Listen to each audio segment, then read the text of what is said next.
Our first story builds off a development that took place early today, where the Prime Minister Modi, met with President Xi Jinping of China. Now, their meeting took place on the sidelines of the BRICS summit. But very importantly, one of the key messages that have come out of it is that the two leaders are going to be pushing for an easing of cooling in relations. Remember, the two nations and their relationship have nosedived after the 2020 Galwan Valley clash took place and the ensuing border standoff that very much continues in eastern Ladakh. Now, today we are bringing you news very much related to that. I'm going to share it with you in just a second. This question of why not just India, even China is deeply involved in having the border standoff be one that ends and having the tensions in the area cool off. Why is that? As we just told you, there's been the building of infrastructure on the Indian side over the last few years. Now, reason number two, this is all according to top government sources, as you can see from CNN News 18. This is what they've told us about why China is also invested in the betterment of a relationship with India over the long term. As we told you already, there's been the building of number one. This is the most important. Roads that are now connecting parts of Western Ladakh. But apart from that, there are also a large number of bridges that have been created. All of this is, remember, very important to improve the army's control of that region.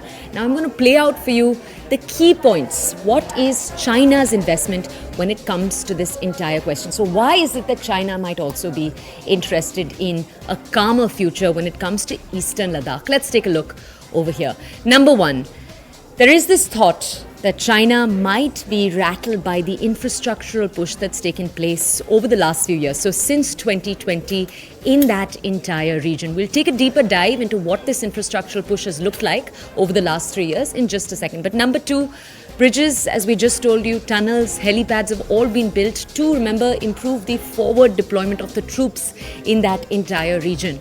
Now, as we told you already, it's not just Ladakh in the north. It's also Arunachal Pradesh and Sikkim. So the northeast too, where we've seen that infrastructural push taking place from the Indian side. Now, number four, major projects, as we just told you, that remain under construction in the northeast region. Let's move very quickly to number five, the connectivity. And we talked about this right in the beginning, to Western Ladakh and the Zanskar Valley that is now being planned directly from Manali. So this is a road that's being constructed that will mean that now that direct connectivity will exist. Now, this we've just focused on Ladakh and the northeast.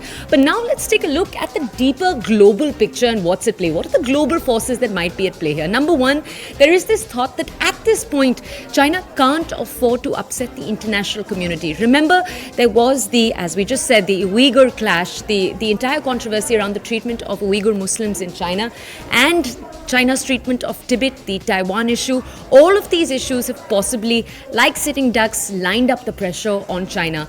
Now, there is also this issue, the pet project that China has of the CPEC, facing difficulties and delays in both Pakistan and in Sri Lanka. And Sri Lanka, remember, is particularly important because Sri Lanka is a country that, along with a number of other countries like Australia, China has a lot of money that's loaned out too. So the economic crisis in some of these countries is looked at in some ways as China's responsibility.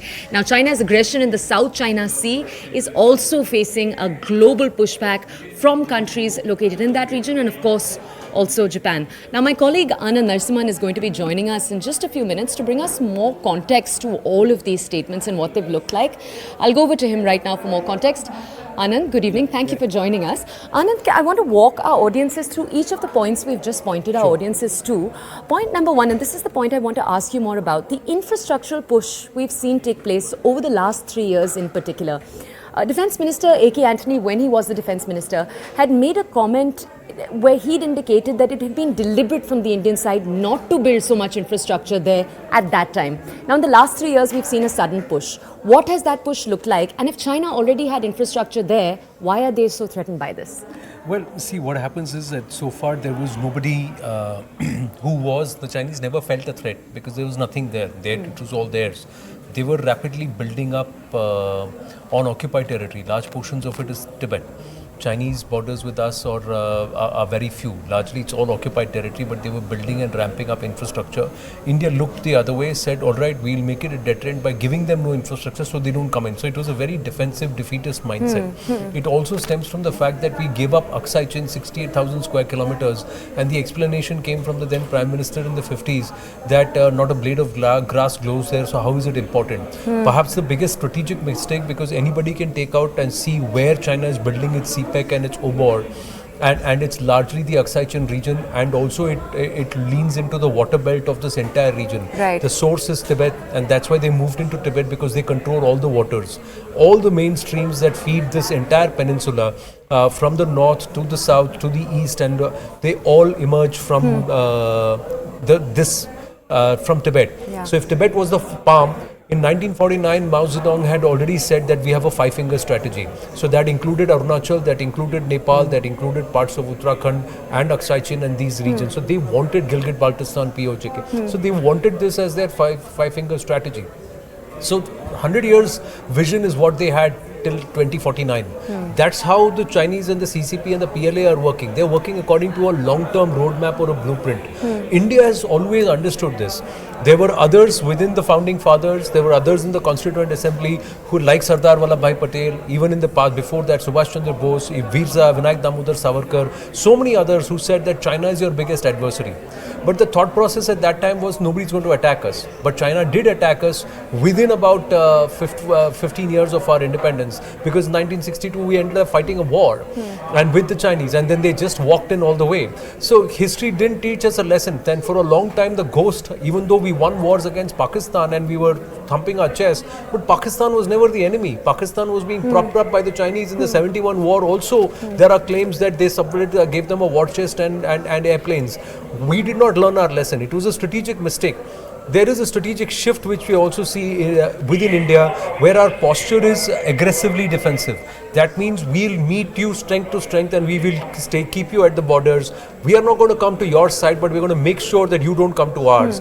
And if there is a threat along lines which is not the border but like the LOC, we will not shirk from going to the other side, crossing in, just to ensure that there is no threat to us. So that also we have shown that intent. So we are now defensively aggressive. That's a different posture militarily. And that's why this infrastructure build-up that we are seeing in the last 4 years, because we've got to catch up to about 60 years of doing nothing.